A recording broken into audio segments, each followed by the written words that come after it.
ధర్మశాస్త్రం ఓడిపోయింది. దీని వలన ఏదైతే జరగలేదో అది చేయడానికే క్రీస్తు వచ్చినాడు. ఇంకా నీ ధర్మశాస్త్రమే బోధిస్తున్నా. ధర్మశాస్త్రం పరిశుద్ధం, సత్యం, కానీ అది నర్సరీ పిల్లలకు.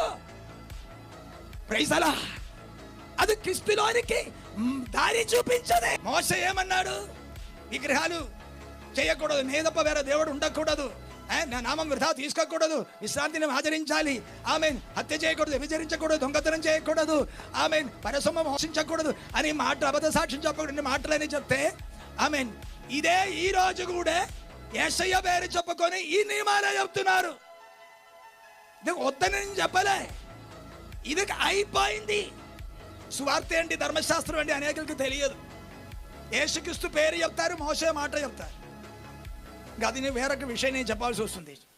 చెప్పేది యేసే నమ్ముతావు, యేసే నమ్ముకుంటే నేనేం చేయాలి? ముట్టొద్దు, తాకొద్దు, సినిమా చూడొద్దు, విగ్రహాలు విడిచిపెట్టాలి, అబద్ధం ఆడొద్దు. ఇది ఎవరన్నారు? యేసయ్య అన్నారా, మోసే అన్నారా? ఇది మోసే అన్నారు. యేసయ్య ఏమన్నాడు? నా వెంబడి వస్తే ఉన్నదని విడిచిపెట్టి రమ్మన్నాడు. ఇది ఎవరు చెప్పారు?